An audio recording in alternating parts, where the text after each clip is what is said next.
Sorry I didn't stream yesterday. Some stuff was going on. But I am back today, and we are back with drawing VTubers as Sonic characters. Today is Gaogura, because on my poll I put Gaogura and Calliope Mori kinda tied. So I made the executive decision to do Gura, because I feel like a shark, and I don't really know what animal I'd even make Calliope. We can get back to that another day. So as you can tell, I already sort of started sketching a shape for her. I was only able to find one character in Sonic who was a shark, and it's this dude. I don't even remember his name. He's from the comics. I don't remember if it's Archie or IDW, who knows. But that was like the only shark character I could find. But I mean, at least it's not like Iron Mouse. At least like I have a reference this time. So yeah, you know, just going into a general shape. I definitely want to do her with her trident. I think I'm gonna probably simplify her hoodie to just be a dress instead of like the full hoodie. Just, you know, to make things a little bit easier on my own ass. So let's see. I'm learning a bit more on how to draw Sonic characters, okay? I'm working out the shapes, little by little. Little by little, look. Round. We all know, Gura got no titty. So we can, oh wait, does that count as a curse word in YouTube's policies? I really hope it doesn't. Oh, also, for this series, I was like genuinely considering doing like Niji Sanji VTubers. Because I also like really like Niji Sanji. But with all of the stuff that has been happening in Niji Sanji lately, I'm over here like, no. Like, they strike down Kyo, and it looks like they might strike down False ID too, which is like bizarre to me. I'm like genuinely worried that all of these Niji Sanji cases, it's gonna set a precedent. Not just for VTubers, but for like other, like any internet.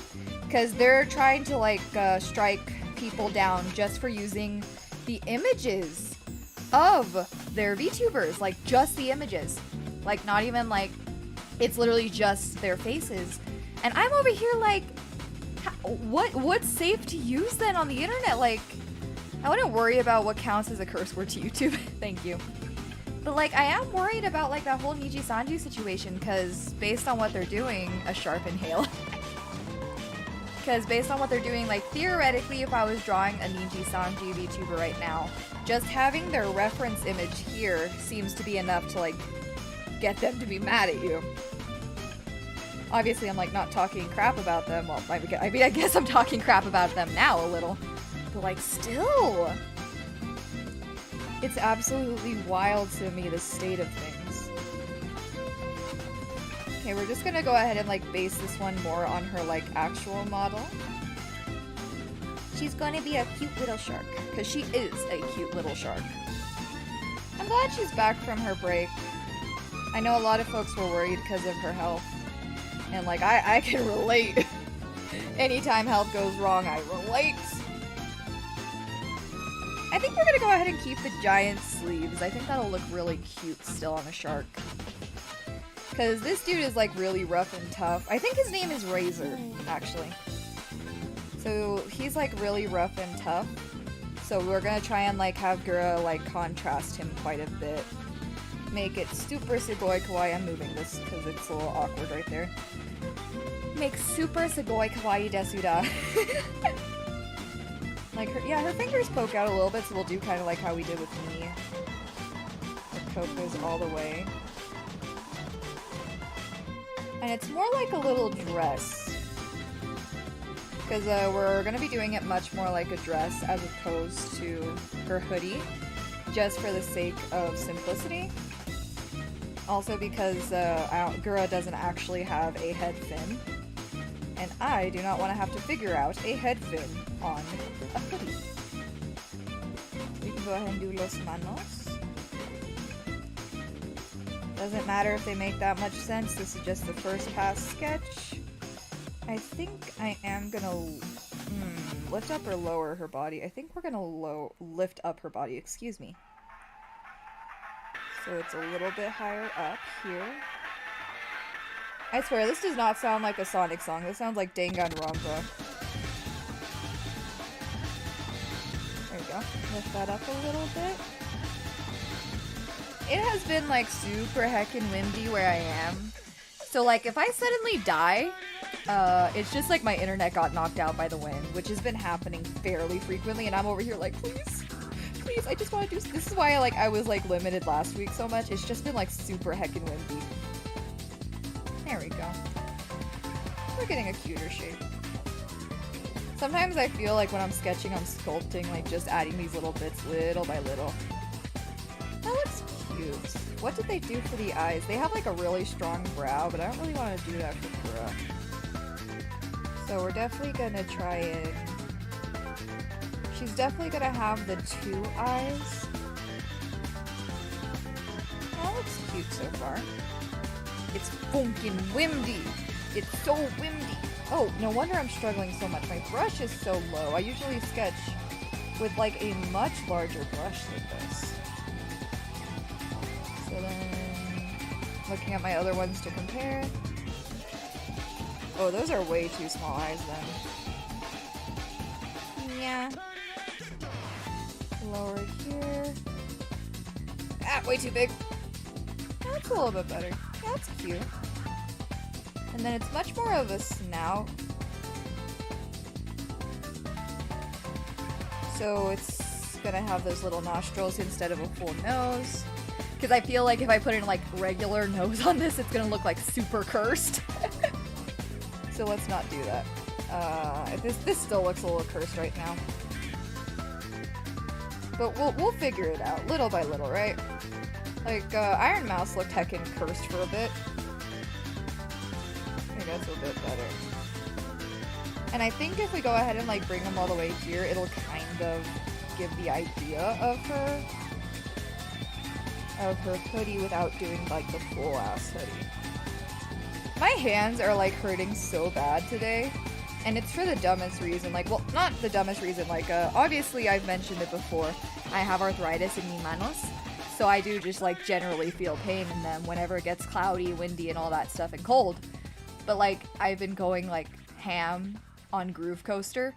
It's a rhythm game. And I decided to make it my goal that like for the like I want to do the master stages, and I'm like I'm learning them, but my hand hurts so much. Groove Coaster is a game like I theoretically want to stream, but I just know if I tried to stream Groove Coaster, sharks go chomp, chomp, chomp. Hello, blue guy. I like know if I tried to stream Groove Coaster, the whole stream would just be me. Super intense. Because that's just how I play it. I can't talk when I'm playing that game. I just go full focus. It doesn't matter if I'm playing easy, normal, hard, whatever. I'm focused.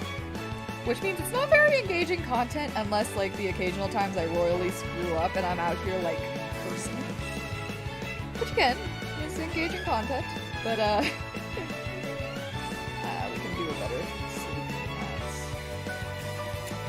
And then since it's going to be a lot larger, we're going to go ahead and like extend the area her dress comes so it looks a little bit more cute, like more oversized is what I mean, compared to her body. Honestly, Kura is so adorable. There's a video I've been wanting to make, like not a stream, but like a talkie video as I call them, where I just ramble about why I think Kura's Reflect song is like the best VTuber song. Which is funny because like Gura's not even my favorite VTuber. I wouldn't even put her in the top 3. Like I like her a lot, but like she's not my favorite, but I do think she has the best VTuber song. And I'll go into it a little bit right now. I just think like its music is obviously good, her voice is good, but also the theming and the letimos, is that how you say it? Like just like the kind of like beat it has. Like I think everyone's I think everyone's pretty aware of the Jaws theme. You know how it goes da dun da dun da dun da dun da dun da dun da dun, that kind of thing. Well, her song Reflect also has like it's like a similar beat, but it's not like exact. Like she ain't gonna get sued over it. It's like dun da dun dun dun da dun dun, which has the same kind of vibe as like a shark approaching. So like it has that going for it. The song is a bit of a lore song because it talks about like her life in Atlantis and all that stuff. It just has a really good melody of like her voice like harmonizing with it herself, with like both the English and Japanese lyrics and even Greek lyrics, and I really like her song. I will do a full rant, or at least like a short, like for shorts rant on why I think it's the best VTuber song. But yeah. It's just, I feel like it has so much going for it in theming, music, everything. But that's just me. I still like a lot of like other VTuber songs better. Like I like a lot of Callie's music. I don't like all of Callie's music. Sometimes I feel like she hits, like she goes for songs that are like too high pitched for her voice, if that makes sense. But a lot of songs, like when she stays within her vocal range, she does a really good job. Like I feel like Mera Mera, I don't even think I said that right. Mera Mera? Is that better? That one's good. Obviously her debut song, I'm Sorry But Could You Please Rip, is also really good. Oh, a recent one I really liked from her is Scuffed Up, I think it is. That one's cute. And then like all of her songs with Emily are like great. I really like Dancing to Midnight. I would love to actually see her in concert someday. Doubt that will happen because that will probably always be limited to like Japan, you know? Or like somewhere in the US I cannot feasibly get to. Who knows, maybe I'll be a super famous Fox VTuber someday and I'll be able to get people to pay me to go to these events. Who knows? I'm kinda content right now though. I'm fine. I'm fine being a little cutie. I think that looks cute. I'm gonna go ahead and just adjust her hand a little bit so it does look like she's holding her trident. Yes, I know it looks bad. This is just my first path sketch. Leave me alone! But she's looking cute. She's looking like Gura, more or less. I feel like Gura isn't gonna look nearly as much as like Gura, like Iron Mouse did. Because like with Iron Mouse, I was able to like at least add hair, you know? Because, you know, she has fur. But like, I can't do that with Gura. Gura's a shark. That's a little better. I just noticed her head was crooked. That's why we have tools like this. I was working on another painting of Gura the other day. And you just like notice little designs that they have, like just these little details. You know what, I'm not going this hard on the details. Sonic doesn't go this hard on the details. Sonic would never! Sonic would never go this hard! I don't know, I feel like, I've said it before, their designs are like really simple. Let's give her socks. Let's give her socks. She needs socks. Every Sonic character needs socks. It's part of the brand. Yeah. It's still so funny to me, like, that's like a really... That's a detail for me that, like, Sonic stands out in, is just how they draw socks. I think we're just gonna fix the shoes right here. That looks good. That looks cute.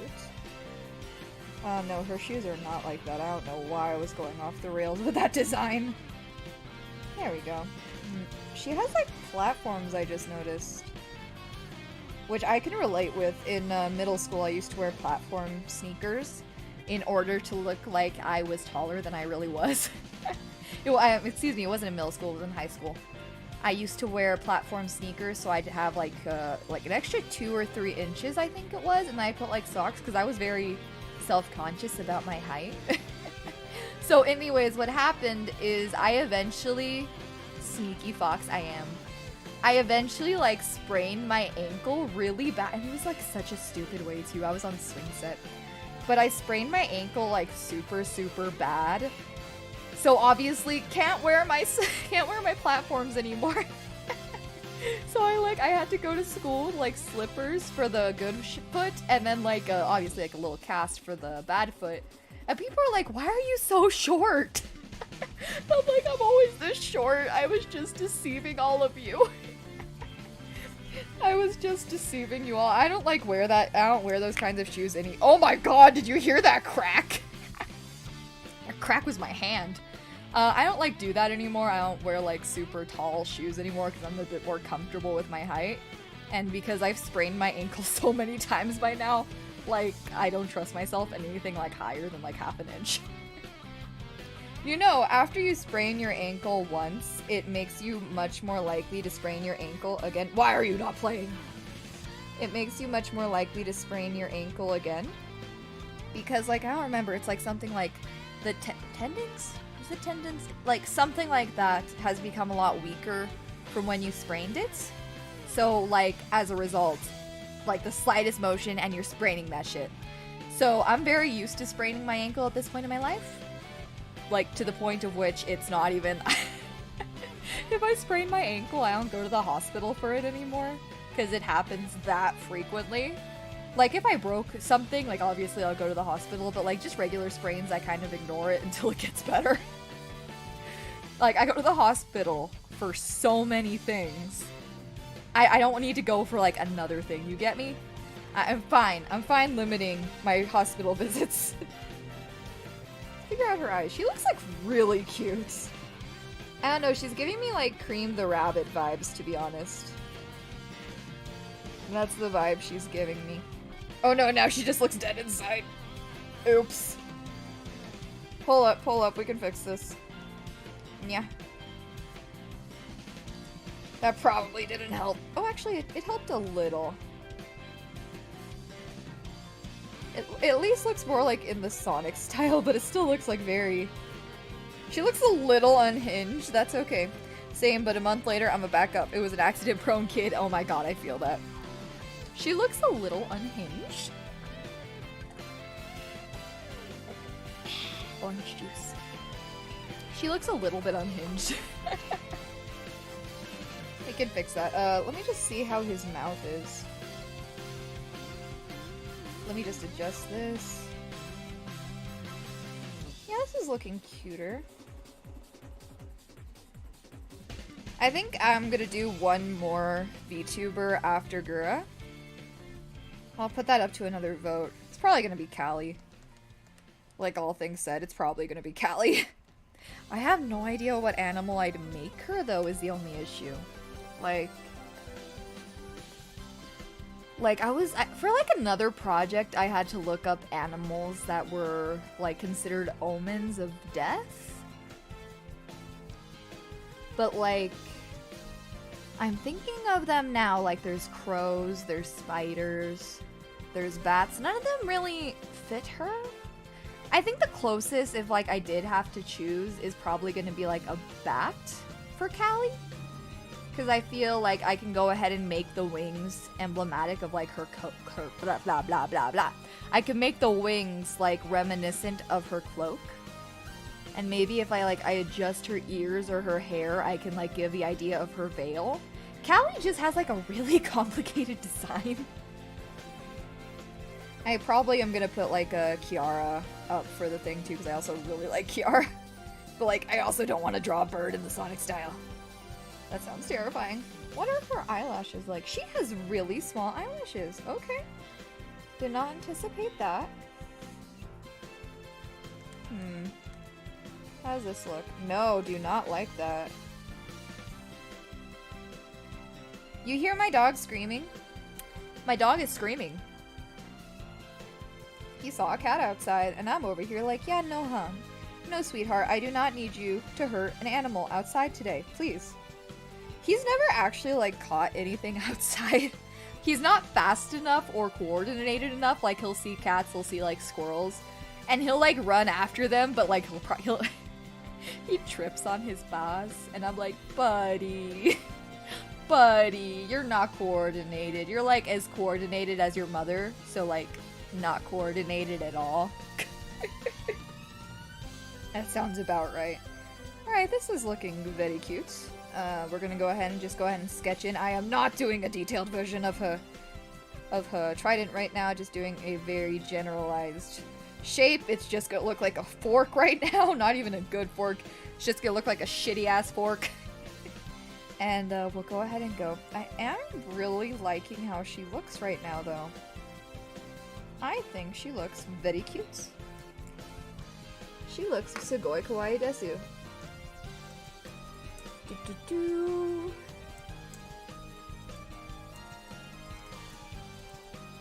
Nya nya. Let me go ahead. I was looking up a reference for, like, if I could find another angle for his nose. But I can't seem to, like, find, like, a decent one where he's looking, like, in the direction she is. So we're just gonna... No, she looks like Frog! That looks cute. Hold up, I can do better. Yeah.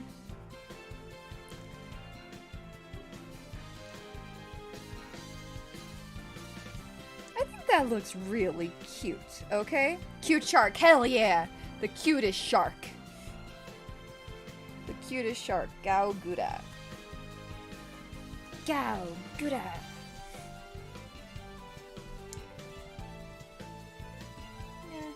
So, like, y'all know, like, our girl's secret previous, it's not even like that secret, like, most folks know she used to be Senbon, I think it was, like, Senbusuka?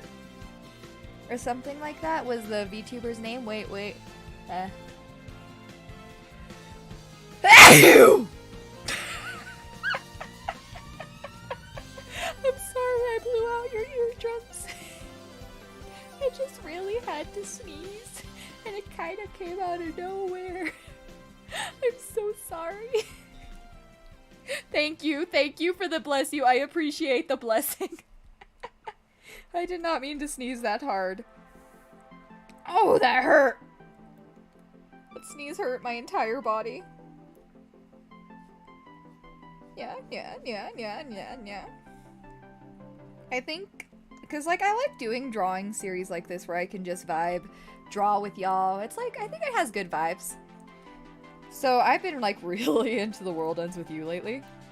So, maybe we'll do a series of drawing VTubers as The World Ends With You characters next. Because that is an art style I love to try. It's also, like, a little bit more of a complicated art style. Like, it's more complicated than Sonic, but it's easier than my art style. I think that's what it seems, because it doesn't have as many layers of shading as my art style does. I think it's more like this, instead of, like, because, like, the way I was drawing it was more like a little, like a plume, but it needs to be more like three-dimensional, I think is the word. Does that help? No, that does not help. I also wonder, like, is her head look okay? Yeah, I think her head is fine.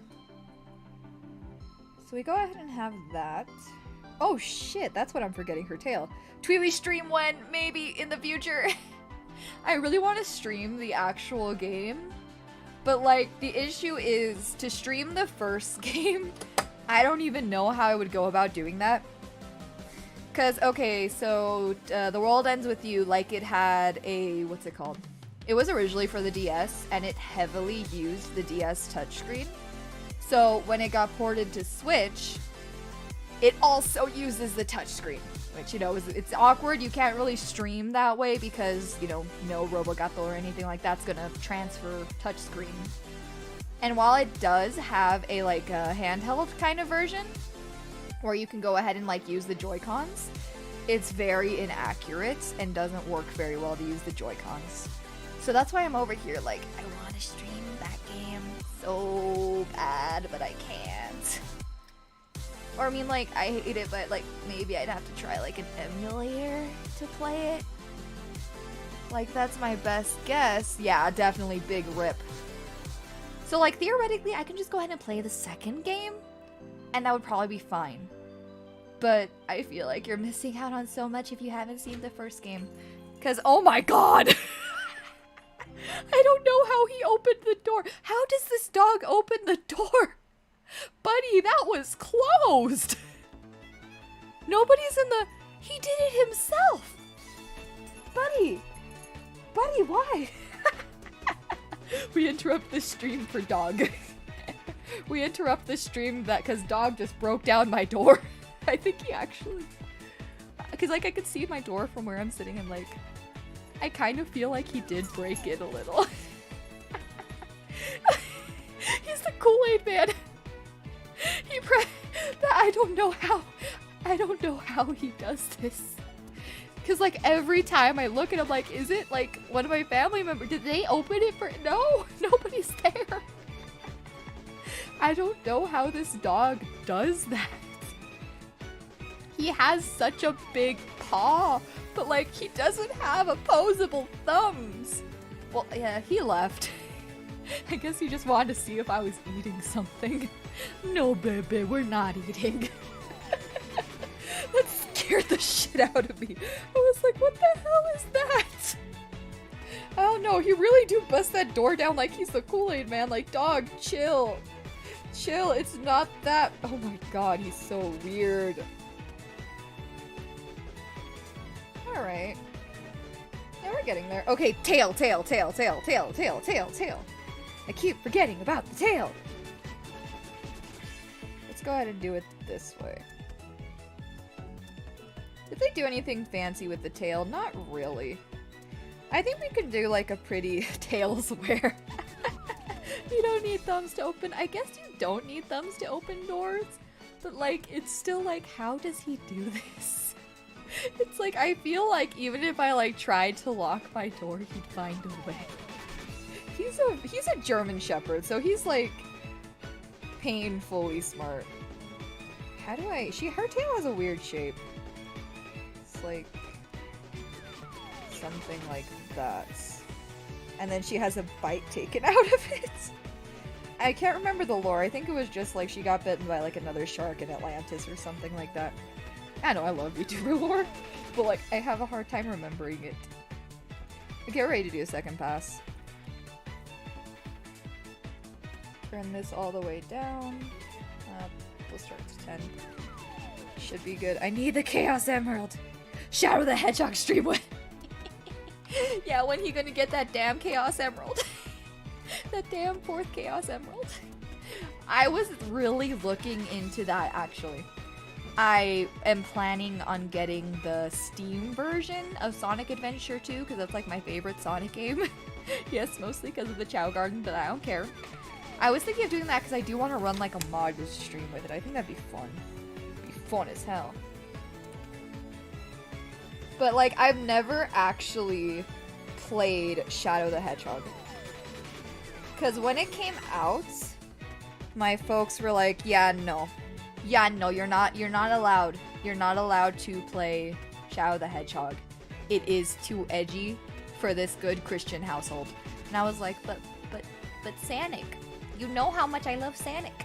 And they still said no.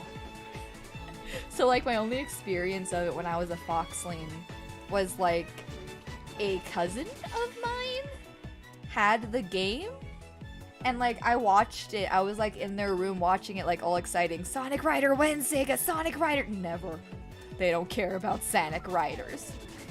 So they were like they were playing the game and all, and I'm just watching and I'm like enthralled by the fact that this Sonic the Hedgehog character has a gun. It was the most amazing thing to me. And it's still the most amazing thing to me. Like, have you seen the freaking statue of Shadow with a gun and like people were posing with it? Like, yes, this is the content we need in the world. 100%. I want to play it. I'll see if like what Sonic games are on Steam. Because, like, I thought my computer was stronger than it actually is. Like, I don't know how. It's a gaming laptop. That's what they sold me on. Like, maybe I just need to, like, clean it. Like, deep clean it. I'm just gonna put...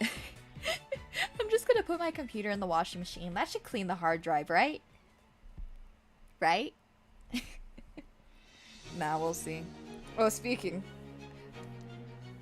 Me. It's his world. Oh my god, why can't I get this curve right? Pull your curves. Push the straights. There you go. Push, pull. It's like, I still don't know why this is. Sega, please, I'll throw money at you, Sega. Give me back my air surfing. I never even played Riders. I really want to play it, but like, I don't know. I feel like video game preservation is something that a lot of companies don't really take seriously. Like, it's the reason that emulators have become so prevalent, is because of that fact. Because, you know, like, we've had this argument before, like, folks will be like, well, say, Nintendo won't republish these games.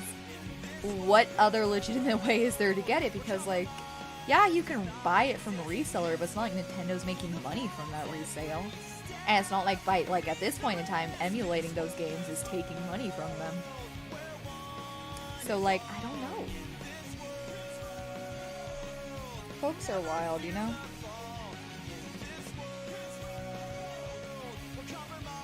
I saw a really interesting video.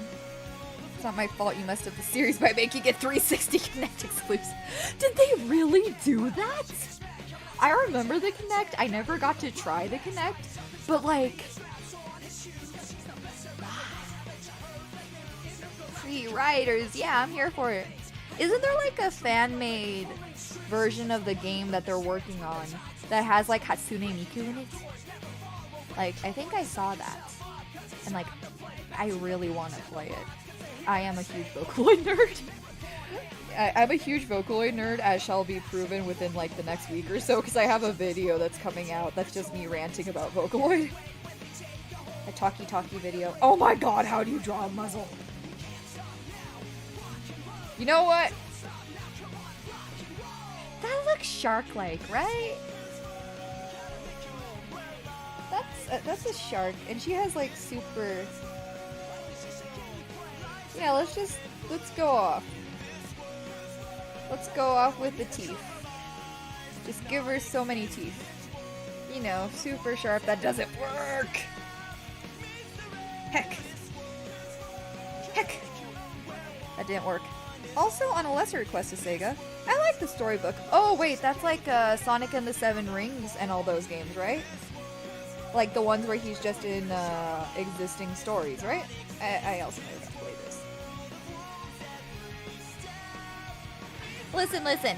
I had access to the Nintendo GameCube for a period of time, and then my father sold it for like 25 bucks. Seven Rings and Blacklight. Yes! Those are that ones. Yes. I want to play those too. Maybe I'll just make that a series, like just doing all of the Sonic games I never got to play. I feel like that'd be fair. Because I feel like I missed out on so much. Because my father sold my GameCube when I was so mad. He sold my GameCube and he sold all my games, and he sold it for $25. Like, why? No, the reason my dad sold it is because when I was a little, my uncle, or is he my uncle? Godfather is more accurate. Nintendo Wii was backwards compatible. I didn't have a Wii at the time. I didn't have a Wii for another few years.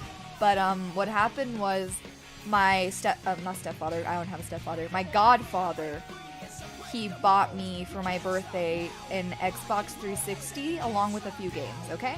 Which you're probably like, oh yeah, that's really sweet of him. That's really nice and all. Yeah, about that. I only ever got to play my Xbox like 2 or 3 times because my dad decided it was his Xbox after that.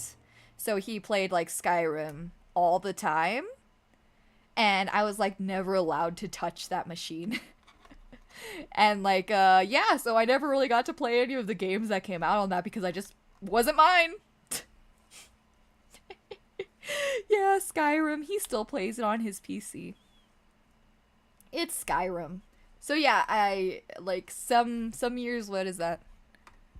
I want to say like 14 years later, I'm still salty about that. I feel like I was done dirty. Ah! Computadora. There we go. My computer being mean. Understandable, yeah. And like recently, the Xbox 360 kind of died on him. So it's like, it's not like he can play it either. But like, it's still lame. It's still really lame. I got a Wii like 4 years after that. But like, the thing is, my dad didn't just sell the GameCube, he sold all my games. that came with the GameCube. So that was Sonic Adventure, that was Sonic Adventure, Sonic Adventure 2, Sonic Heroes, and a few other games that were like included that just yeet! So yeah, still very salty. Will forever be salty. There you go, that looks cute. Let's go ahead and do this one here. Yeah. And then her other one here. Real question, does her hoodie exist IRL? Like, certainly, like, Hololive has done that. Help me, Spirits 14 years of Skyrim might make me feel old. I remember the original. Yeah, that's fair. I am ancient spooky fox girl. I too know what it feels like to be old. Very, very old. Something I'm working on is I want to do a Korone, also from Hololive, cosplay. And I have the material and I've been like prototyping patterns for it. Obviously, you know, I'm a super secretive, scary fox girl. You ain't gonna ever see it. Or at least not see my face with it. But we'll see how that goes. Because I do like cosplay, and I haven't done a cosplay from scratch in a while. It's a good hoodie. It's a very good hoodie. Like, the thing is, like, looking at the design, I'm pretty sure, like, the top part of her hoodie detaches. And, like, she probably, like, said it, or maybe not. I don't know. I'm not able to catch a lot of streams because, like, I swear I'm always busy when, like, the big VTubers are streaming, and I'm like, I never get to see it. So I have to just, like, watch clips like a pleb. I don't get to see things as they happen. Na na na na na na na na na. Okay, I think we're gonna go ahead and do her fingers the same way. I don't care if this doesn't make sense. Yeah, actually I do care. I do care a lot if this makes sense. So we're just gonna go ahead and stretch it. Stretch it all the way. All the way. Do you know the way? We all know the way. Look at that big old shark mouth. She took a vacation. As a Sizzo buddy once said, you all get to know nothing, the internet's scary. The internet's very scary, which is why I don't have my face anywhere on the internet. But, like, not directly? Like, yeah, you guys don't have enough information to dox me. I've been on the news before. Like, I've been on the news once. That was, like, my local area. And, like, that was, like, 7 years ago, so, like, I ain't finding it. But I think that's, like, my only time my face is on the internet. I was on the news. I was on the news for stuff, and I'm not elaborating on that. It was nothing bad. It was nothing bad, I'll say that. It was like a positive news story. But like that's like should be the only place I am on the internet, my face. And like even then I went looking for the video recently because it was on YouTube. And I could not find it, so maybe it's gone. I mean, someone could have a weirdly good ear and just recognize your voice. I mean, you're not wrong. But, like, at the same time, I feel like I'm not important enough. Like, no one cares enough about, like, little old QB in order to, like, really go through the trouble of that. And anyone who, like, does know me well enough can, like, already gather that much. But, well, that's just me. Like, it's not like, I put on a voice when I VTube. I don't change my voice like some folks do. Like, mostly just because, like, I don't know if I could keep, like, hello? A cutesy-wootsy voice for, like, an entire stream. I don't know if I can do that. That sounds exhausting. Just doing this is hurting my throat. So I'm gonna go ahead and stop. Like, I know a lot of, like, I swear I go to Iron Mouse whenever I reference something. We are, like, obviously we don't know what Iron Mouse's, like, real voice sounds like, but we can like make a guess based on her opera singing voice. So I'm gonna go, I can make a guess that her voice is significantly deeper than the one she uses for Iron Mask, you know? Because she pitches it up quite a bit. Like, not that much. I mean, someone once found my DM Steam account to tell him some fun DMing. Okay, wait, that's impressive. We had like 5. That is very impressive. Okay, maybe there are people out there wild enough to try that. But, yeah. I just go ahead. I just use my regular voice, because, like, I don't want to, like, stress my throat out by trying to pitch it. You know, I feel like it's just more natural. Like, nothing wrong with the VTubers who do adjust their voice to be a lot more high pitch. Like, obviously, it has, like, a appeal. And, like, it doesn't really bother me as much as I know it does some people. I just tend to prefer VTubers who sound like they're talking in their natural voice. Or at least, like, you know, like, close to it. Because, obviously, when I'm on stream, I'm putting on a bit of a facade, a bit of a character. I'm totally as loud as obnoxious as I am, like, here on IRL. But, like, even so, I do add, like, I guess a little bit of pizzazz to my voice. But this is, like, pretty much still my, like, regular talking voice. Except, of course, when I do really weird voices for the sake of what I call a joke. But, you know, that's just me. Yeah, we're getting there. I do think I want to go ahead and just keep her shoes, like, very simple. Make them much more like water shoes. You know, like water shoes, like those super uncomfortable shoes that your parents make you wear. What's your best character impression? It's lame, but probably Mew from Pokemon? Like a...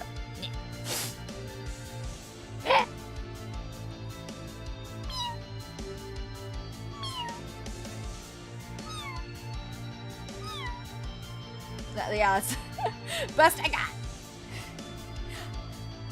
Honestly, that's like one of my... I really liked... When I was younger, I'd love to go ahead and like mimic the Pokemon sounds, like the beep beep beep, beep beep beep. Or, you know, like frickin' Arbok just goes schwab quack.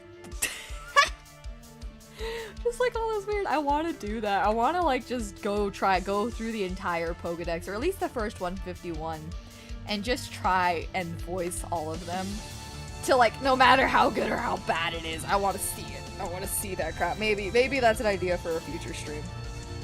Because that does sound fun. Even I mean, like, I make a fool of myself anyways. So, like, you know, it wouldn't even be that different from my usual streams. Do it, do it, do it. Okay, perhaps. We shall see. Not for a little while, because I have a nasty-ass canker sore. You know, those, like, little owies in your mouth that feel like somebody is just stabbing you every time you open your mouth. Like, that's, like, the main reason I didn't really want to stream yesterday. Was because, like, I had, like, the canker sore was worse. But, like, today, like, even as I talk, I can just feel it, like, boring a hole. I feel the pain. Let's go ahead and get the little cola. Nya. Nya. Nya. Nya. Nya. Wait, no, I did her tail wrong. It's hard to tell because her tail tip, like, this part is covered by her body and her model. But I think we can still, like, guess. Is this Dreams of an Absolution? No, it's Green Hill Zone, which has similar melody to Dreams of an Absolution. I don't know, I just really like Dreams of an Absolution. I really like Silver as a character in general. Canker Sisters! No, canker sores. They're big owies in your mouth that hoit. Like, they're supposed to get, like, happen if you walk around barefoot, but, like, I never walk around barefoot. We're just gonna frickin'... I, like, never walk around barefoot. Because, you know, that's just... I know people have like they either are really happy with like wearing shoes inside or think you're crazy for wearing shoes inside. My family very much wears shoes inside because they have like that old like that you get sick from walking around barefoot. Like that's a very common thing. So like yeah, actually the other day I woke up and like inexplicably my foot was bleeding. Like there was like a giant cut going through my heel. And it was just like gushing blood, you know? Like a shit ton of blood. And obviously, I've been in bed all night. I have no idea how this happened. Like, I don't know how I hurt myself that bad in my sleep, because I don't sleepwalk. And even if I did sleepwalk, I like close my door at night, so I wouldn't have been able to get out. But yeah, there's just freaking blood. And like, weirdly, it's not on my bed, like the blood. And there's no blood on the carpet anywhere near my bed or anywhere. So I'm like, the shit? So, you know, I try to go and I go to talk to my grandfather and I'm like, help. And he's like, that's what I told, like, he didn't say it mean. He was like, that's what I told you about going barefoot in the house. And I'm like, bro, I just woke up. I don't know how this happened. And like, we went ahead and cleaned it a bit later, you know, or not later, but you know, we cleaned it. And it was fine. The injury was like not that deep. I don't know why I was bleeding. I still don't know what happened. I still don't know why I just randomly woke up with a cut. I don't know. Weird stuff happens in my sleep. Like, too, the other night I was asleep and I wake up in the middle of the night because I heard like this loud ass like a pop, you know? And then like excruciating pain in my left shoulder. So, you know, we go to the doctor. We found out like I pulled, like literally like pulled. I have tendinitis in my left shoulder now, which is like just, you know, like it's arthritis for your tendons. And like the doctor's like, yo, how did you do this? Like this would have taken like a decent amount of force. And I'm like, I was asleep. I don't know how this happened. And so often my grandmother, she's like, oh, QB, you have to be so careful. You have to be so careful so you don't hurt yourself and this and that. And I'm out here like, I was asleep. How do you expect me to be careful in my sleep? What? So, yeah, that's my life. That's my life. I am so accident prone. I severely injure myself in my sleep. I don't know how it's possible. Also, I think I'm simplifying the design of her trident significantly, again, for the sake of style for Sanic. We're not going to do the full swirl, but we are just going to go ahead and have, like, a little point. And probably just swirl markings instead. You know, just to give, like, the idea of the swirl without, like, fully... What's the word for it? Fully committing to it? Is that the word? I have no idea how to draw a trident. Okay, we're gonna cheat a little bit. Don't tell anyone. We're gonna cheat a little. Ah! Wrong one. We're gonna cheat a little.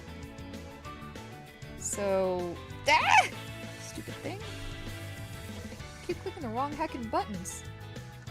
Please, just work. Okay, thank you. Just a little bit, just so we can go ahead and, oh, that does not look right. Needs to be deeper than that. That's good. That's decent.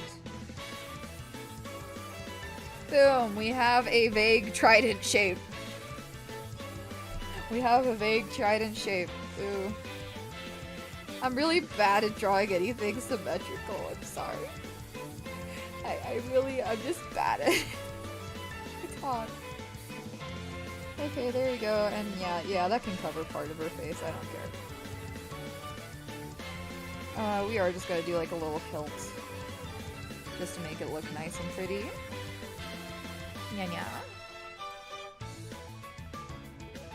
Honestly, that's really freaking cute. And we're gonna go ahead and do her eyes.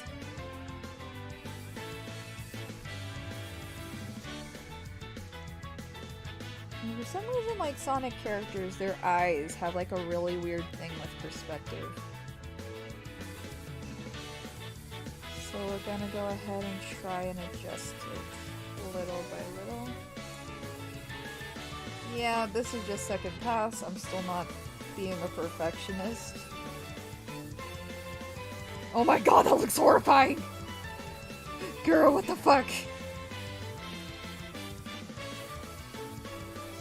Girl, what the fuck? It's my sleep paralysis demon! My pals try and make it quiet as you die. Girl. Girl, why'd you have to be? You're such a cute shark, but why are sharks so hard to make it cute? Or at least in the Sonic style.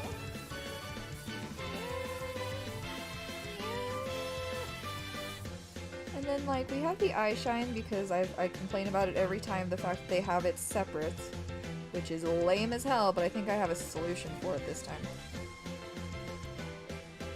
Oh my god, that looks cursed! That looks heckin' cursed. That ain't it, Chief. This is still kind of just a sketch though, so I ain't gonna dwell on it.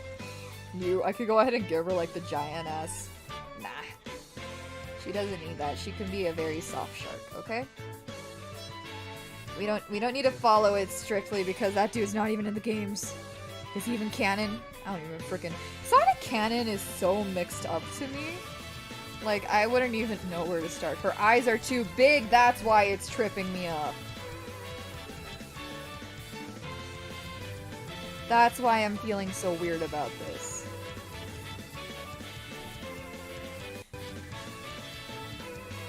Yeah, that's a bit better. Go ahead and then we can adjust it.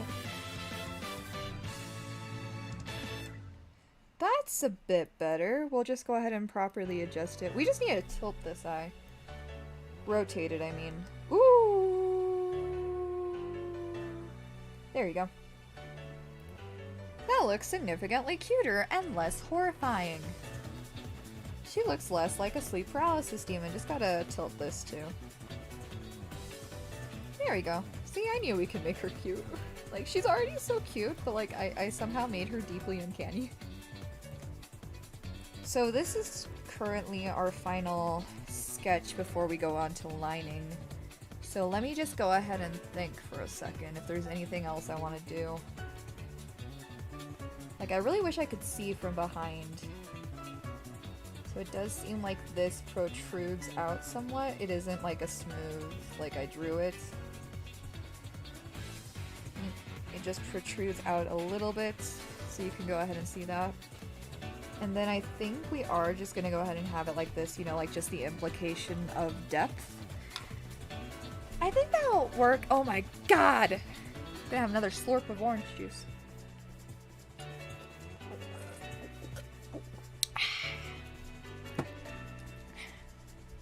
Not this Friday, but maybe the Friday after. I'm planning on starting to do like a horror ASMR streams. Basically, I was gonna reach out to some writers of short stories and like ask them if I can just do like ASMR readings for their stories, you know, like just get up really close to the microphone and then just talk and try and scare the shit out of you. You know, that kind of thing.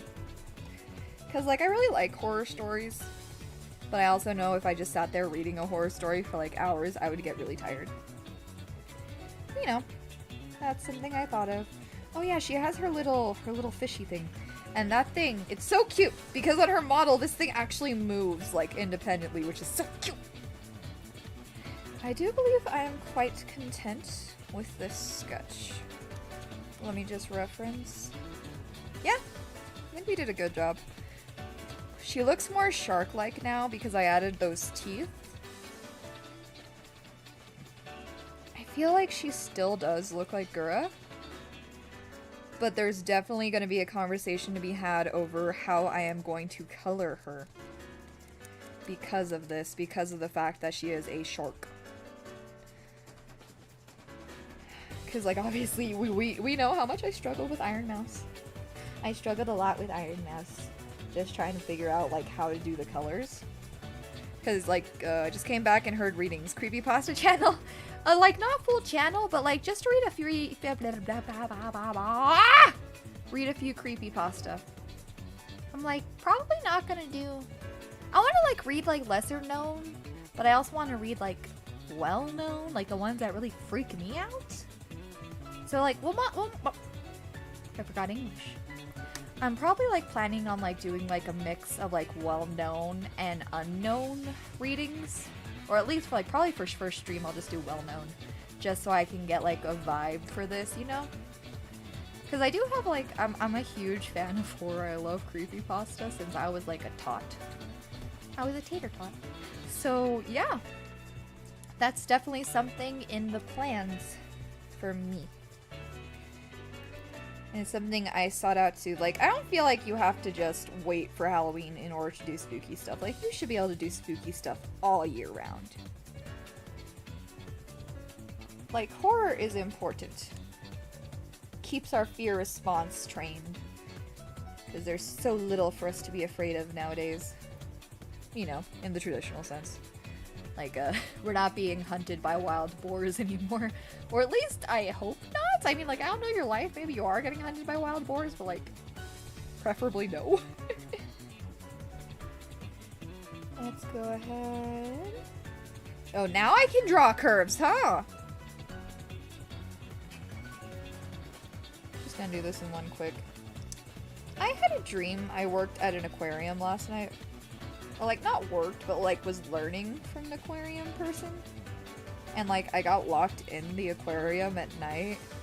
And it wasn't, like, a night at the museum type thing. It was just me being terrified and stuck in the bathroom.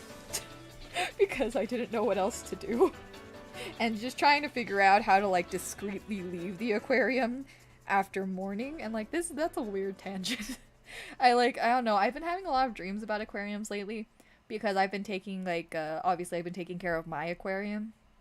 I have a little 3-gallon aquarium with some plants in it. And a snail named Mike. And some baby bladder snails. Because I used to have a big bladder snail named Reggie, but he died.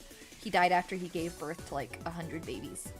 Because, snails are hermaphrodites. They don't need anyone to have babies with. They can just have babies with themselves. I was joking with my friend, like, my snail is asexual, so am I. So, like, that was something. But, it's funny, because I have to have the heater on this time of the year in the aquarium, just so that they don't freeze to death with how cold it can get. Because obviously I'm not running my heater all day when I'm not in the room. So I have their little heater on. So what happens with that? They are good little shell children. They are. So what happens is that because I have the heater on, the water evaporates much faster. And the water level dips much faster. And like, because of the way I have the pump and everything set up, I can't have it evaporate that quickly or else problems. So while my grandmother was in the room, I went to go ahead and refill the aquarium. Just it wasn't a complete refill, I just poured some water in. And she's watching me, and there were some snails on the glass, and when I poured in the water, they got washed away, and she's like, "Why would you do that?" And I'm like, Nana, it's okay, they're fine. She's like, "Those poor souls," she said it, I remember it so much, because she said, "Those poor souls," and I'm like, Nana, please, it's okay. It's okay, those snails are fine. They are, and she's like getting at me like, "Don't do it like that, don't do it." And I'm like, "That's the only way I can put the water in." And she's telling me, like, "You have to be so careful." And I'm like, "They're fine." Right now, they're just vibing. But, like, what else am I supposed to do for the snails? I can't just pour the water in, like, gently. Like, I was trying to do it gently. It's just a matter of the fact that they're so tiny that any bit of, like, water change or water flow, like, sends them flying. And she's telling me, like, "Those poor souls, you terrified them, Imagine how scary that must be." And I'm like, if they were in the wild, this would be their daily occurrence. They get food here. They get a heater here. They don't have to worry about predators here. They are fine. But, like, she keeps telling me, and every time she goes back to check on them, she's like, "Oh, you made them so sad." And I'm like, "They are snails. They are fine. I love them too, but they are fine." Spoon upside down and pour water. Maybe? Listen, that's kind of what I did, though. Because I have, like, a bridge inside of the water. So what I do in order to limit how severely the water comes down on them, I pour it on the bridge so, you know, it doesn't come down as hard. It's just like I said, These things are smaller than the tip of your fingernail.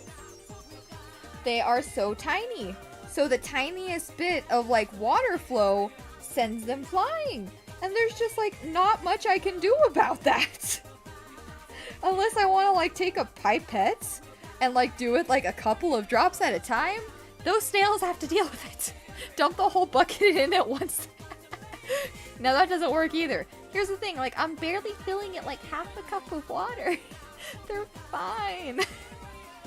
But it was funny. Her reaction was just very sweet, like how concerned she was. And I'm like, they're fine, Nana, they're fine. And like a little while afterwards, they were on the front of the glass again, just like looking for food again, because like I feed them well. They have plenty of duckweed to eat. So like I'm over here like they're fine. I'm just gonna turn my head a bit, look at them, because they're right behind me. Yeah, they're fine.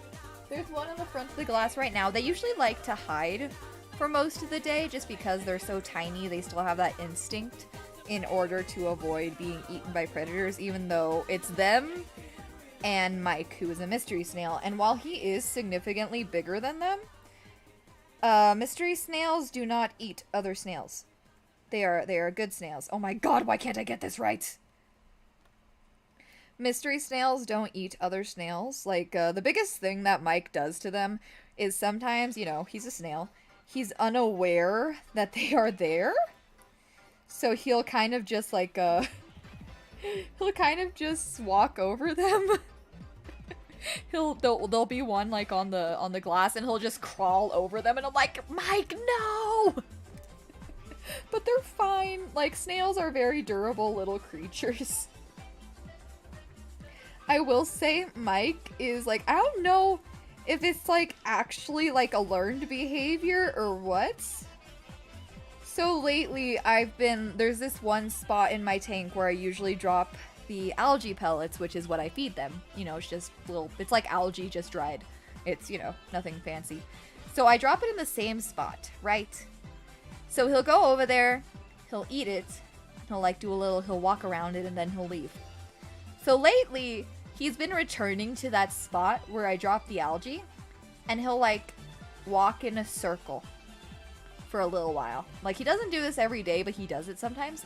He'll just go to that spot and like he'll slither in a circle, like, and I'm like, did this snail figure out how to ask for food? Or potentially even funnier, is this snail performing a ritual to get food? Does this snail believe he is performing a dance for the gods in order to get food? I mean, it works.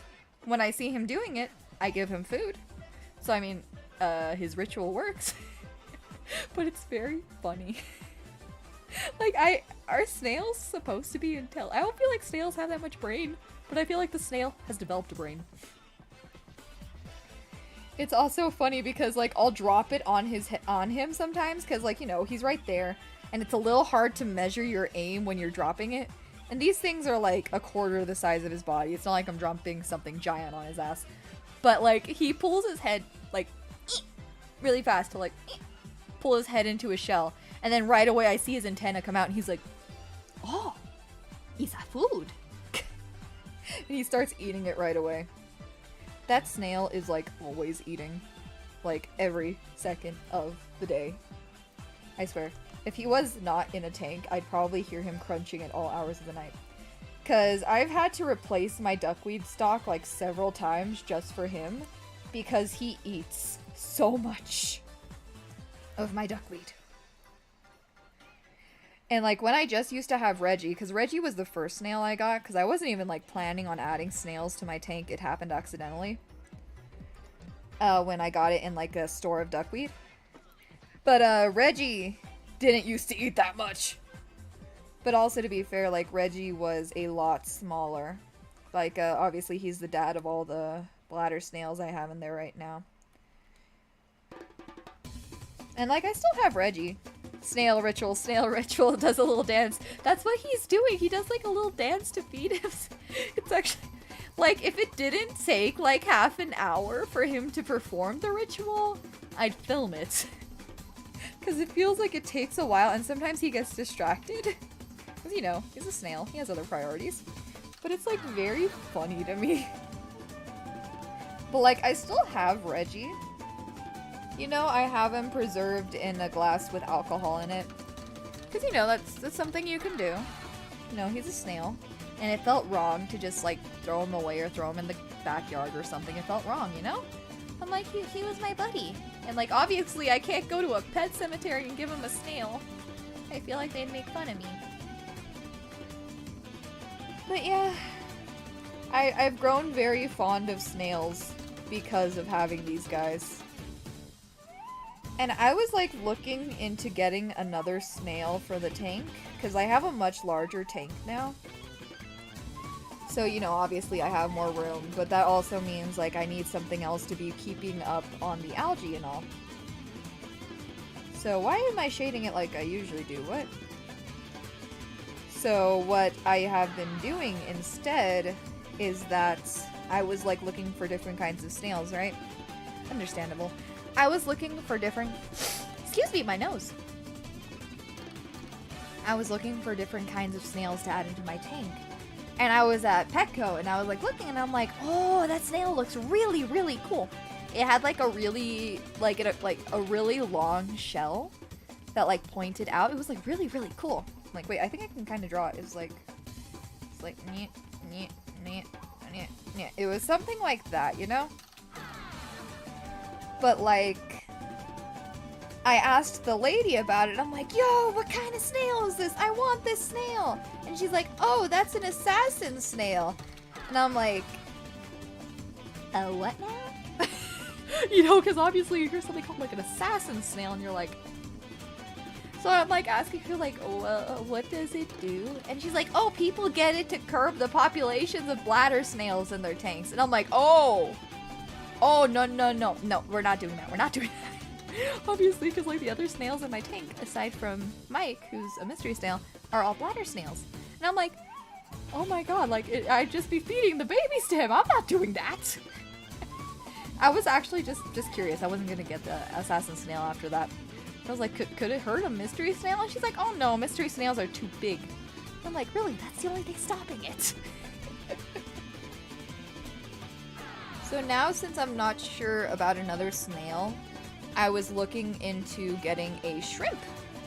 Or several shrimp. And the shrimp I was looking at were called ghost shrimp. They're called ghost shrimp because, like, they're not... Well, they're called ghost shrimp because they're, like, see-through. So when you look at them, you can, like, kind of, like, they kind of blend into the water. But they also, like, you can, like, see their organs, which I think is so cool. And, like, you can see when they eat. Like, you can see it going through their digestive tract. And I'm like, that's sick as fuck!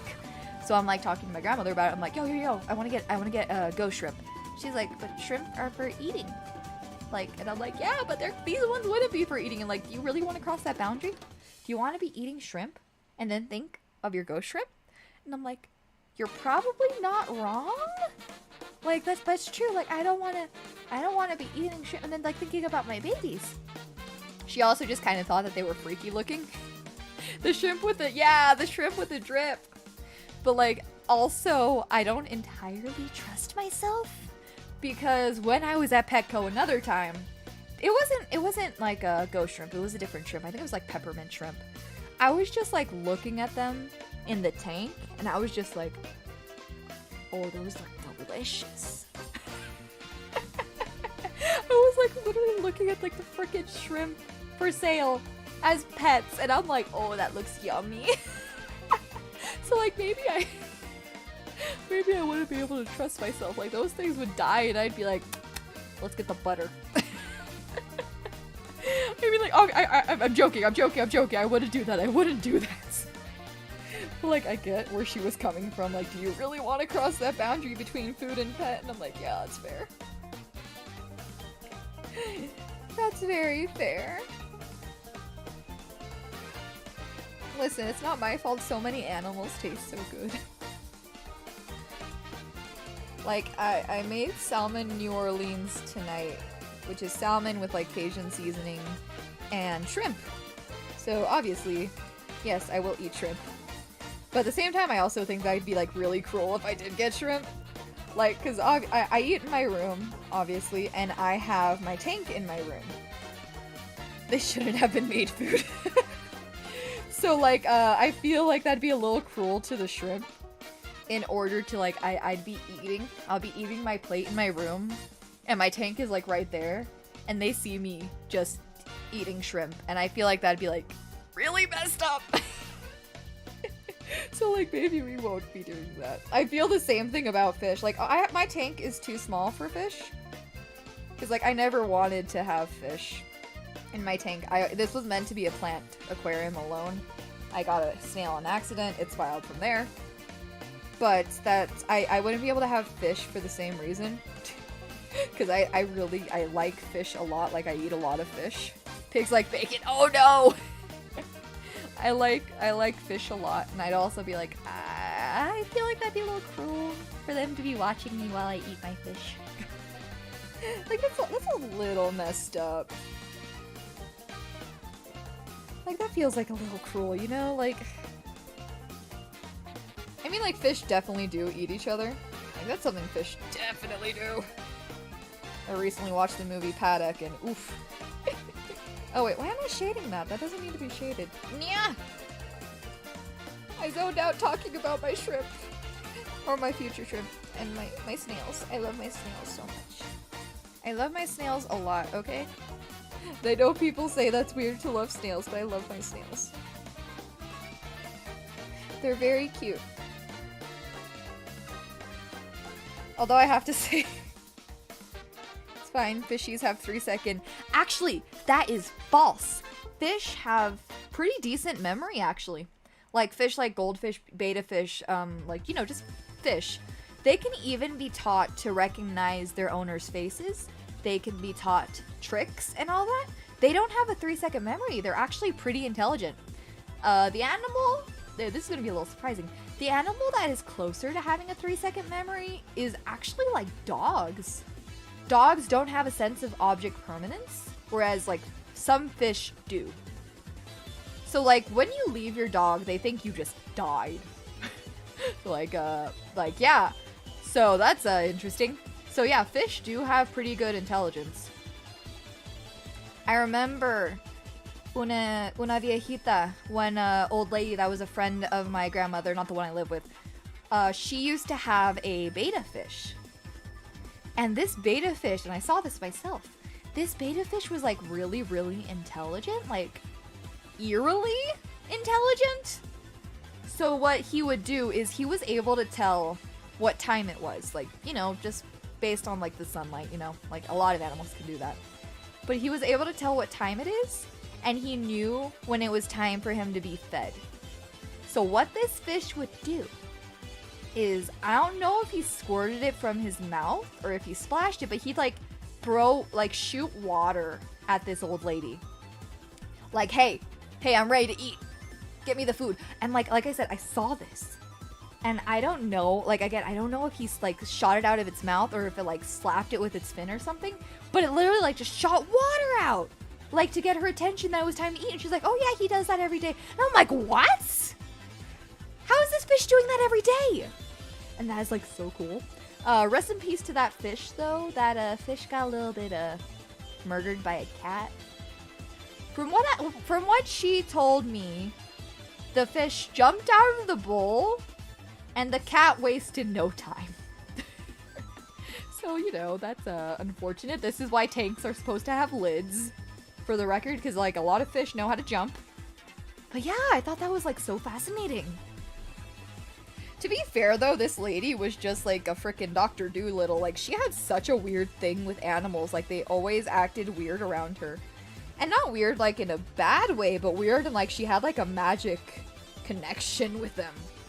It was really interesting. Cause, like, she had a cat. Like, obviously the cat. She had the cat who murdered the fish. Yeah. I wouldn't say that's a good cat. But she had a cat, the one that murdered the fish. Yeah. Fish jumped out of the bowl, cat had a snack. But what this cat would do, is because she would let the cat outside, you know? Like, I don't recommend leaving cats outside because they can, like, kill birds, they can get hurt and all that. But, you know, she did that. And what this cat would do was, like, when it, again, I was, like, I wasn't here when it happened, but I heard it, like, from where I was visiting my own grandmother because it was in the same neighborhood. But, like, the cat knew how to ring a doorbell.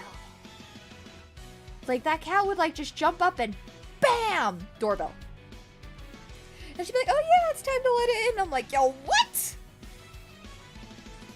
And she had, like, birds, too, like pigeons, who would just, like, that knew that this was the animal lady and would hang around her house and, like, recognize her. Like, you know how, like, a lot of birds are, like, really intelligent.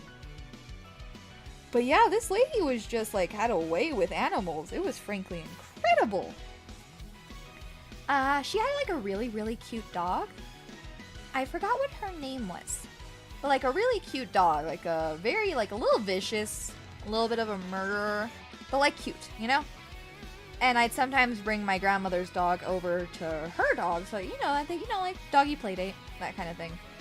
And that was nice. You know, I remember that. That lady just, like, had a lot of animals in an apartment complex that was, like, you could have one animal. And I don't know why she never got in trouble, but I'm like, I'm grateful that she didn't. She was very fun to talk to. She also had a piano. Like, she wanted me to learn how to play the piano. Because she said I had very, like, this is probably going to sound creepy.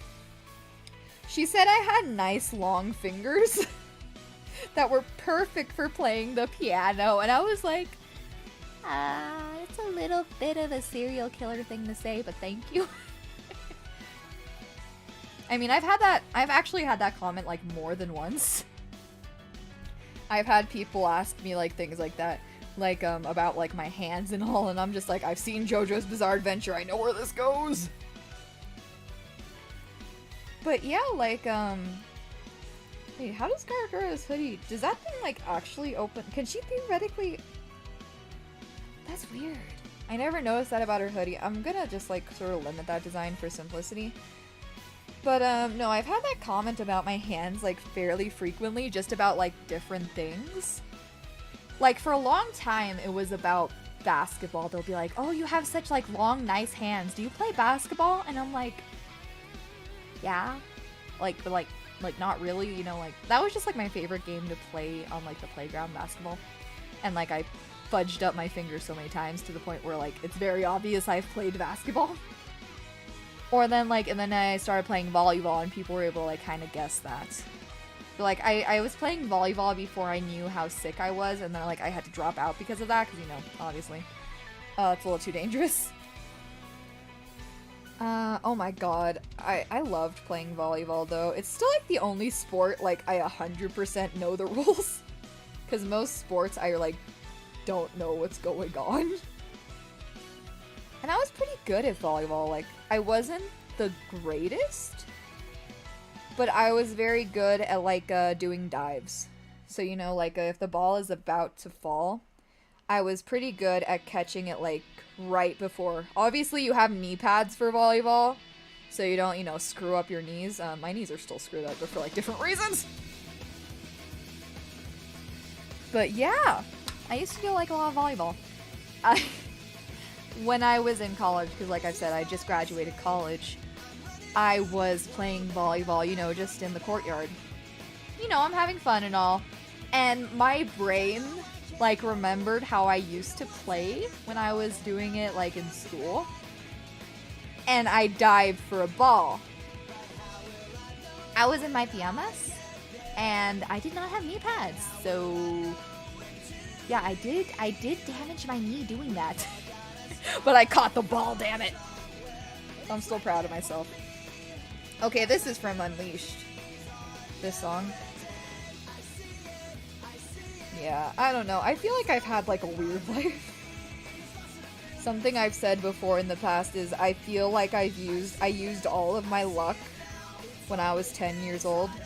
Because I won a bicycle 3 times in 1 year. Like, 3 separate bicycles. Like, I feel like I used all my luck at once. Because, like, ever since then, my luck has been, like, really bad. But, like, it's my luck is bad to like a comical extent, if that makes sense. So basically my luck is to that. If something has happened and like somebody's saying like or trying to figure out who it happened to, I just tackle or steal ball. That's all I'm good at. But what is it? I am like, my luck is so bad that I can like predict stuff that's gonna happen because of my luck alone. So one time my professor was passing back our test, you know, college. And I see them starting to look confused and then concerned. And then like they're not even in my vicinity, but like I get this feeling and I'm like, yo, are you missing my test? And they're like, oh yeah, I'm so sorry, QB. I don't know where it went. I know you turned it in, but I don't know where it went. And I'm like, it's okay. I know this happens to me. Or like something else, like we'll be doing like credit checks or whatever. Excuse me, not credit checks. Passport checks or whatever. And they'll be going through the whole line. And like obviously I have done my stuff with everyone else. So theoretically nothing should have gone wrong. But then they'll like stop a little while before me and they'll like have a realization and they're like, QB, where are your documents? And I'm like, yeah, I had a feeling that would happen. Like I said, it happens with like such regularity. It's bizarre. It's to the point like I can just like genuinely guess when something's gonna happen because I know what my luck is. It's very, I mean, it does make people, like, think, like, I don't know, weirdly of me. They'll be like, how did you know? And I'm like, this just happens to me a lot. This happens to me a lot at this point in my life. You know, I accept it. If nothing else, it makes for interesting stories. Because, like, you know, I don't remember who said it. I feel like it was a YouTuber. But they were like, whenever you're offered to do something or whatever, something's gonna happen, do it. Because if nothing else, you're gonna get a good story out of it. And I genuinely, like, that was like my mantra even before I saw that. So sometimes I just do. People will, like, look for volunteers for something. That's actually how I ended up, like, on the news, like I mentioned. They were in my class and like nobody wanted to talk on the news and I'm like, screw it. So, you know, I got up, I talked, I rambled nonsense. But it was an experience and it was a story. You know, that's how I feel your life should be. I mean, it certainly has gotten me injured before. Do you know what a banana boat is? If you don't know what a banana boat is, it's like literally what it sounds like. It's a boat, or more like a raft, in the shape of a banana. So, when I went to camp when I was younger, they had banana boats on the lake. We later found this lake had like a parasite in it, but that's besides the point. We went to this lake, I got on the banana boat, and they're like, yo, who wants to, you know, get on the banana boat? And we're gonna be like, they pulled it around like on like, what are those things called? Like those really fast, like speedboats. Literally a speedboat. And they were pulling it with that. And I'm like, hell yeah, I wanna do it. You know, I was like younger QB, but I was still like, I was ready. So, it was me and a few other girls who actually like, yeah, we'll do it, we'll try it. So we got on the banana boat, and these things are going, nyom. And they were going like really fast. Like, I don't actually know how fast it got, but it was getting fast. Like, there were no seatbelts on this thing. You're like literally like just straddling it. You're like straddling it with like, Jaws ate one. But you're like just straddling it, and there's like a little handle, and that's like all that's keeping you on the banana boat. So the thing is zooming, and I become vaguely aware of the fact that girls are falling off of the banana boat. There was like 6 of us on the banana boat when we started, and by the time I made this realization, there was like 3 of us. And the speedboat's still going, still dragging us. And like eventually I too fall off. But I didn't fall off completely because, like, something about me was just like, yeah, I got this. So I like, if you met me, you know I have like a really strong grip. So I'm holding on to the banana boat, but I am in the water. So I am literally under the water getting dragged God knows how long. And eventually I let go. Because obviously I was gonna like drown if I kept that up. I remember being like terrified in the moment, but now it's funny. Because I still remember the water like gushing by me as I'm like holding my breath and like it's blah! And I finally let go of it. And I let go around the time the boat finally frickin' stopped. They're like, oh no, we lost all of the girls. So I finally let go. And like I'm looking around like obviously frickin' dazed, and I realize I am the closest to the boat. Well, all the other girls are so far away because I held on for dear freaking life. That was honestly amazing. And like I wanted to stay on the boat for longer. Like we wanted to go for a few other rounds on the boat because that was still fun. But like one of the girls like was you know, understandably terrified of drowning after that incident, so we were forced to go back. But like that was still amazing. What's even funnier though is I didn't plan very well for this trip. I didn't bring like suitable clothes. So I didn't like have any like water clothes. I was literally like in these yellow pants, like these long yellow pants, yeah. Going in the water with long yellow pants. Ah! And a tie-dye shirt. So how that shook out was obviously a little NSFW. Because the yellow is not a great color to get wet. But more than that, a ton of the color from the tie-dye shirt leaked in the freaking pants. So like I walked back to the cabin after that like in shame. But it was so much fun. I was fighting. I survived the banana boat. And I remember like I hurt my hand pretty bad from how hard I held on to it. Because that's how determined I was to like not fall to my death. I don't think I would have died. We had life jackets. It wasn't even that bad. But I don't know, that's a fond memory to me. It's a very fond memory for me that I went through that. And then that whole camping trip was a frickin' I personally don't think, I don't remember what the camp is called. I personally don't think it's around anymore because they had like no safety measurements. Like that camp was like not well prepared. So another incident that happened to me, I swear like so much shit happened to me on this trip. It was like 5 days. So they had like this biking trail, like, you know, BMX. And then you have these like innocent girls who don't know shit about BMX. And this is what I'm talking about when I say I'm definitely the kind of person who will try something for the sake of a story. So there was this huge hill. And this was like a very steep hill. This was a hill on dirt with literally cacti and other sharp plants like aloe on different sides, like on the opposite sides of the dirt path. So, you know, if you went off the dirt path, you went into the cacti and the aloe. You could probably see where this is going. But I didn't. So somebody was like, all of us girls were like really nervous about going down that hill. And they're like, oh, come on, somebody, like one of you guys can go down it. And I'm like, fuck it. Let's do it. And for further context, they didn't give me a helmet. I didn't have knee pads. I didn't have elbow pads. I didn't have shit. I had hopes and dreams.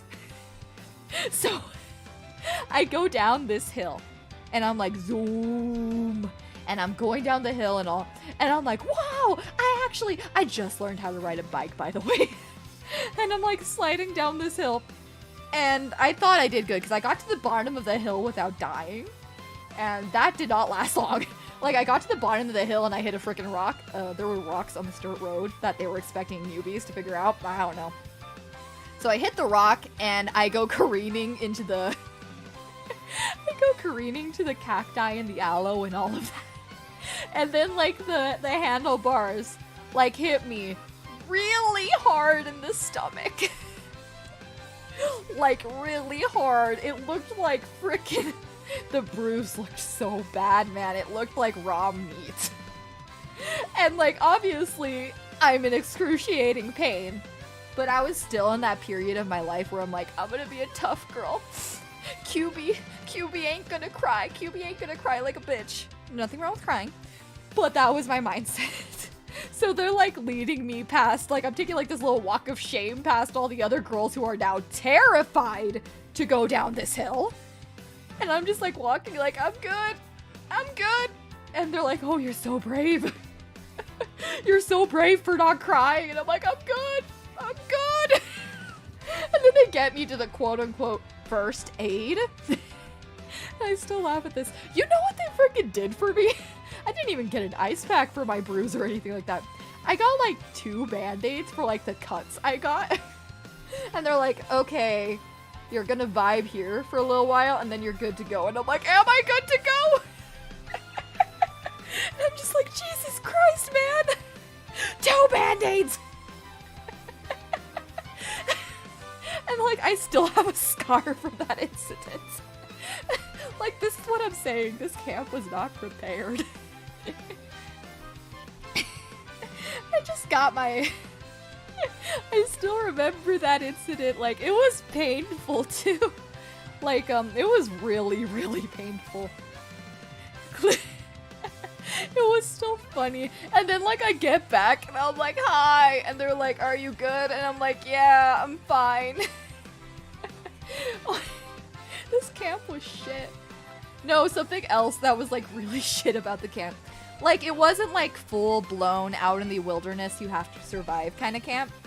Like, we still had an AC in our cabin. We still had, like, showers and all that. But the showers were shit. So, like, listen, the showers wouldn't have been that bad if there wasn't, like, so many girls and we had so little time to shower each day. Like, you know, 5 minutes, I know some people can do, like, a 5-minute shower, but when you're fighting with the water being too cold or too hot for most of that time, it's not fun. But the worst part of the showers, and I don't know how nobody saw this was a problem, the freaking doors were clear to each shower. I don't, how do you not see this as a problem in a camp for children? The doors were clear. So what most of us did, and remember, we weren't that old. Like, I was like a young teenager. So what we would do is, like, we'd literally, like, put our towels on the door to, like, cover ourselves. But the result of that would be our towels would get completely soaked. So, like, it was freaking miserable. And then everyone's like, all freaking, like, Dios mío.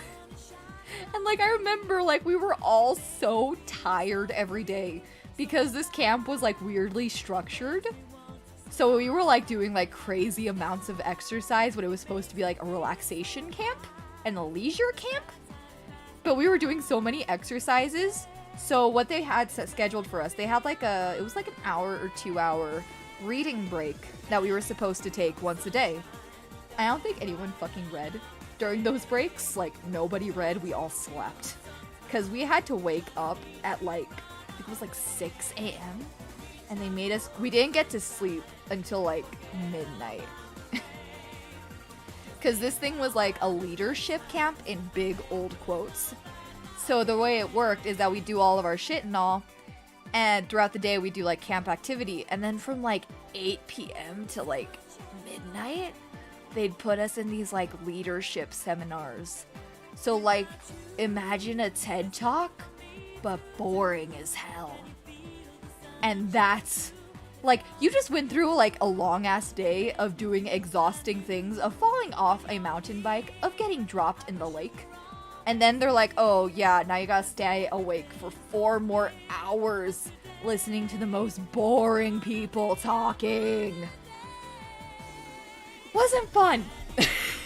Like, I'm still glad I went I went to the summer camp, because obviously I did have stories from it. It was still kind of fun. But my Arceus, they did not know what they were doing.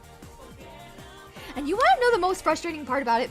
I had this kind of mentioned on I had it on a short, but I removed it. I might re-upload it. But, like, I mentioned it before, my school was kind of sexist. And this camp was, like, sponsored by my school. So what happened is, like, us girls had, like, the really stringent routine and all. Like, we had to do everything, like, on the dot, and it was exhausting. But the boys could do whatever the fuck they wanted. They were allowed to, like, do whatever activities they wanted in the day, obviously with, like, somebody to, like, supervise them. So if they wanted to go, like, do archery, if they wanted to go to the lake, if they wanted to do anything, they were allowed to do it. They didn't have a routine, and they didn't have the long-ass meetings at night. And, they got to roast marshmallows. They had bonfires and marshmallow pits, and we didn't. We got... Okay, so, like, a lot of their food ended up being free for them. But for us girls, they basically, like, had a shop set up in the camp where if we wanted, like, extra food, souvenirs, whatever, we could go ahead and, like, spend extra money for it. And since, like, we didn't even really have water throughout the day because, like, there was, like, no available water stations most of the time. So what we would do is they had this drink called a brown cow. And that thing is heavenly when you haven't drinking any liquids and have been doing strenuous exercise. That shit was amazing. Brown cow was Dr. Pepper, ice, and ice cream. Vanilla ice cream. And it was magical. But yeah, that was like the most liquid you'd get for most of the day. And like, cause we didn't really get much in breakfast, we didn't get much for lunch, and we didn't really get anything good for dinner. And I was like a much pickier eater back then than I am now. But like, even then, the food wasn't really good. It was like really fried most of the time. Or very sugary, you know, like stuff you don't want to be eating when you're out in the middle of the frickin' forest dealing with all this shit. And not to mention I can't believe this stream just turned into me ranting. I'm sorry about that. Like I said, like weird shit's happened in my life. That frickin' place was wild though. I do not believe that camp is still open personally because of all that shit. But like who knows? Maybe it is still open. I just personally don't believe it is. Because of everything that happened. But, like, at the same time, it was still fun. You know, I still got to be away from my family, which was a miracle in and of itself, you know, at least my parents. And I got to go ahead and do wild shit. I got to zipline. Zipline was magical. Ziplining was amazing. You don't know fun until you've ziplined. It was a short zip line across pretty much an empty field, but it was still magical. That's another thing about the bike accident, actually. Like, obviously I injured myself, like, really, really badly, but nobody was like, maybe we should take her to the hospital. Nobody thought of that. So, like, literally, like, I'm at this camp. Like, this happened on, like, I want to say, like, the third day of, like, 5 days. So, like, for the next few days, I was, like, dead. I was in so much pain, like, I couldn't do anything. I was pretty much, like, stuck. Because, like, obviously, like, I messed myself. And, like, I did go to a doctor afterwards because of how hard and, like, how bad the bruise was. And they're like, yeah, you ruptured something. And I'm like, oh, nice. In hindsight, maybe I could have sued them. Like, maybe that would have been worth it. Just for emotional damages. But, like, crazy stuff happened in my life, and my parents were always like, yeah, we ain't gonna sue. That's not worth it. Not worth it. Not worth the trouble. And I'm like, maybe we should have. Maybe we should have sued. That might have at least gotten me some money. That would have been nice, right? Yeah. Yeah. Look at these eyes. I did the frickin' eye shine wrong. Okay.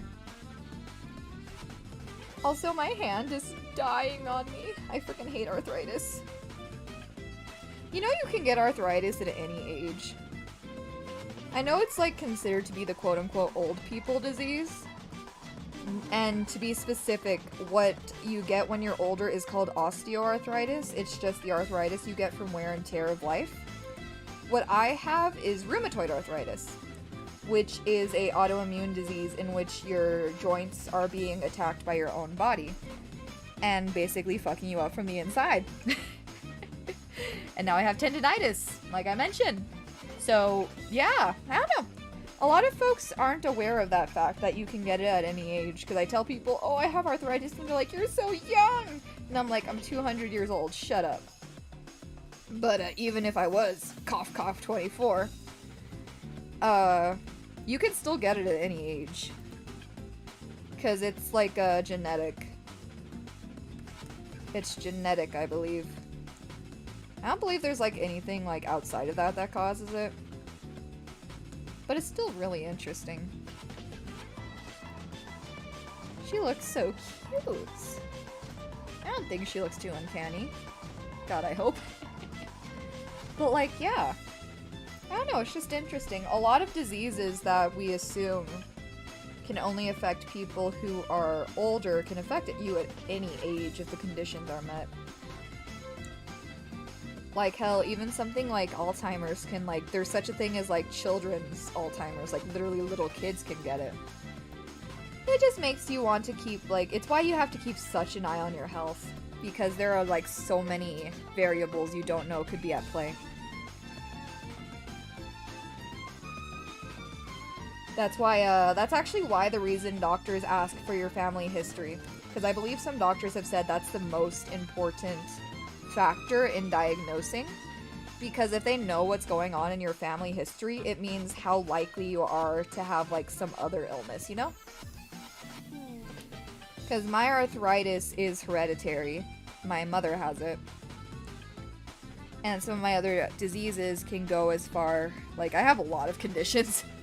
A lot of my diseases can like go as far as like my grandmother or my great-grandmother, that you can like trace it back there.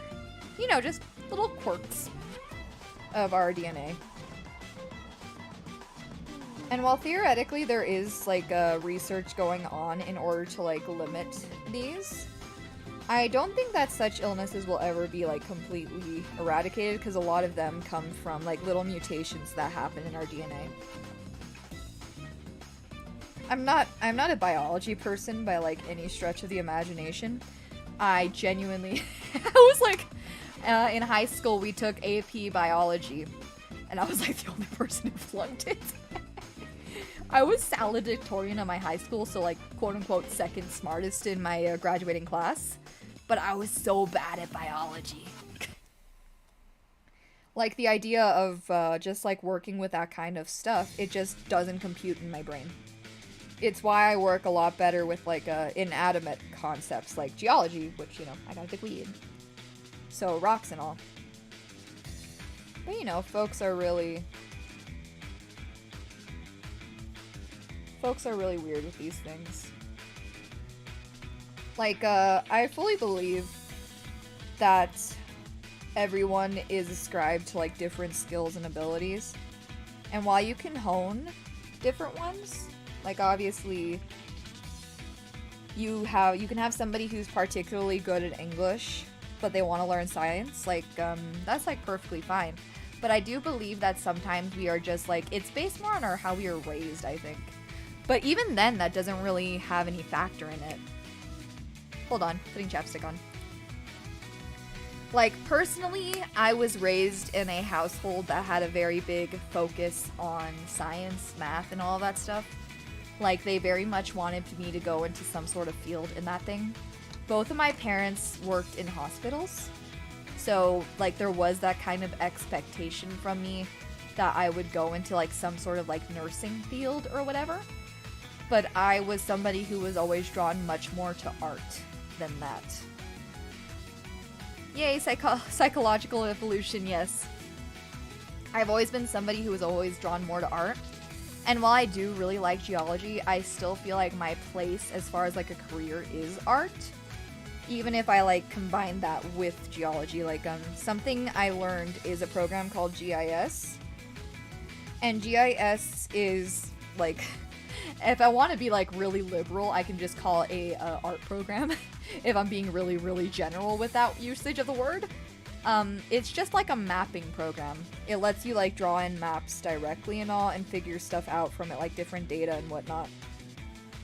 And I'm actually, it's like, I wouldn't say I excel particularly at anything in geology except for that. Like, I feel like I'm really good at it.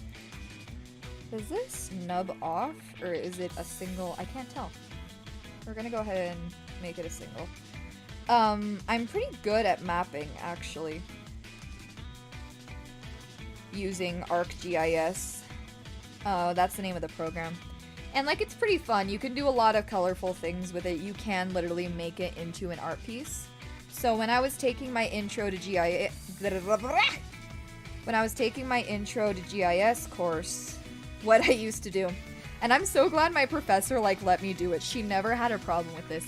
What I do is I would make my maps as pink as possible. Like, still distinguishable enough so you knew what each unit was, of course. But I would just, like, make every unit a shade of pink. Which, you know, still worked. It still technically worked. I wasn't doing anything wrong. And eventually when I got into field camp, which is, you're supposed to be, like, traditionally, they throw you out in the wilderness for 6 weeks and you just do a bunch of mapping from there. Obviously, I am built like a piece of IKEA furniture I couldn't have, so I had to do field camp online. But I did pretty good with that too.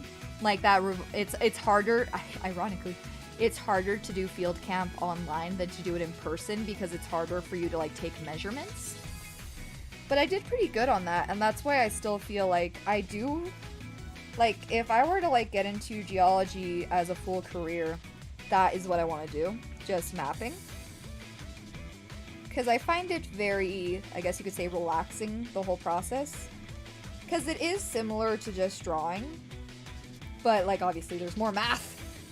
But the math isn't as bad. Because technically the program is doing most of the math for you. What you're really doing is just, like, lining elements and showing what rock unit is what. And that's something I would like to do, but the issue with that is this part of mapping I like, which is mapping rock units. Most of the places that would be worth mapping have already been done, so there's really no point for me to do it. But who knows? Who knows? I'm gonna have to do this on another layer. That's why I just try to keep it, like I've said before, I'm taking a break from school and everything for about a year, just to worry about getting my health in order. And you know, doing VTuber stuff along the way, because why not? You know, if I blow up as a VTuber, I don't gotta go back to school. But if not, I do plan to go back to get a master's and eventually a PhD.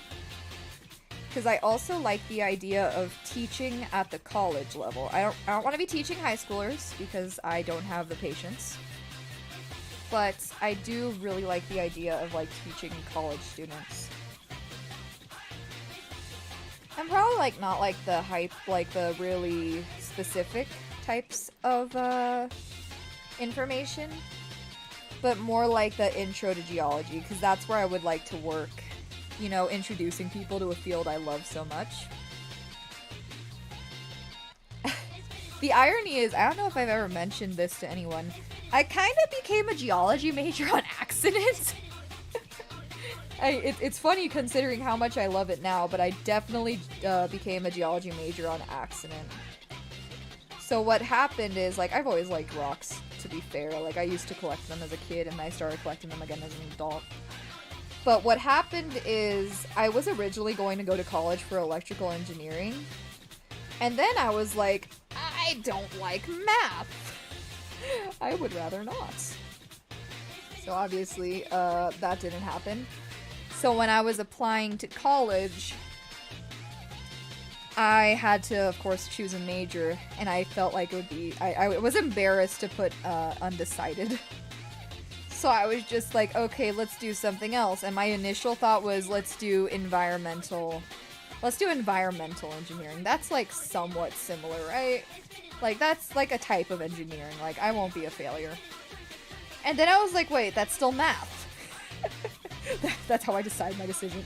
Is it math? It's math? Okay. So what I ended up doing was I was like, okay, I don't want to do any type of engineering because it's all going to be math. So what I decided to do was I decided to go ahead and look for just something environmental. So I went ahead, I look under the cards for my college, you know, looking to see what they wanted me to do. And I'm looking for environmental, you know, just environmental science. And I can't find environmental science on the list. And I'm like, I guess my college doesn't have that. So then I just start thinking, what's kind of close to environmental? And I was like, geology, right? That's like the earth, right? So that's how I chose geology. And it's so funny because like I got into geology and I started doing the classes and I was like, wow, this was made for me. I felt like the fault of Amigara guy, like this was made for me. So that's the story of how I got into geology. And I'm sorry, but I'm gonna go ahead and have to end stream there. My hand is like cramping up on me really, really bad. That's part of why I took so many breaks this stream just to talk. Hopefully I'll be back Friday. We'll go ahead and finish this. But until then, thank you so much for joining me. And I just really hope you have a good rest of your evening. Bye-bye!